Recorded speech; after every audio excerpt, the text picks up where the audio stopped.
माधव गोपाल जी, शाहजहांपुर के दो चर्चित नाम, पहला माधव गोपाल, दूसरा राजपाल यादव। किस तरह से इन दोनों में जो आजकल जो हालात हैं, मुकदमेबाजी है, किस तरह से ये शुरू हुई और क्या कुछ इसकी हकीकत है?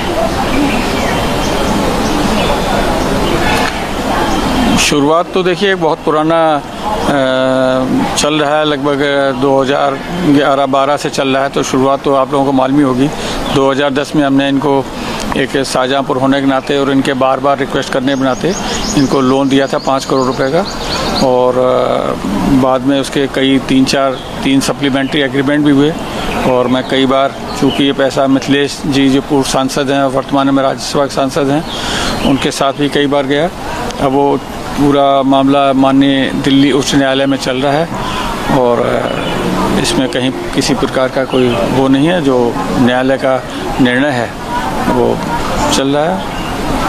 जिस तरह से राजपाल यादव के बयान आते हैं कि आपने उनकी फिल्म को रोक दिया, फिल्म से जो पैदाइश होना थी उससे पैसा मिलना था, जो भी इनकम होना थी, तो इस सब की क्या हकीकत है? नहीं, फिल्म को जब शुरू हुई थी, जब हमें टीवी से देख के मालूम पड़ा था कि इनका म्यूजिक लॉन्च अमिताभ बच्चन जी द्वारा हुआ है।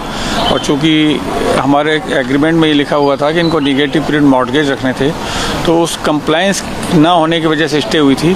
फिर इनके कहने के बाद कि भाई पिक्चर तो चलने दीजिए, तो 5-6 दिन बाद, एक हफ्ते के अंदर ही हमने दिल्ली माननीय उच्च न्यायालय में उसको वापस ले लिया था और उस स्टे को वापस ले लिया था। फिर उनकी पिक्चर रिलीज हुई थी। इनके परिवार से भी आपकी कई बार बात हुई नहीं, पर 5 करोड़ को लेकर? नहीं, इनके परिवार से ना मैं कभी आज तक इनके घर गया हूँ, ना मुझे कुंटरा मालूम कहाँ है। जिस दौरान इनको पैसे दिए थे, तो जो भी मीटिंग होती थी राधा जी और राजपाल जी करते थे।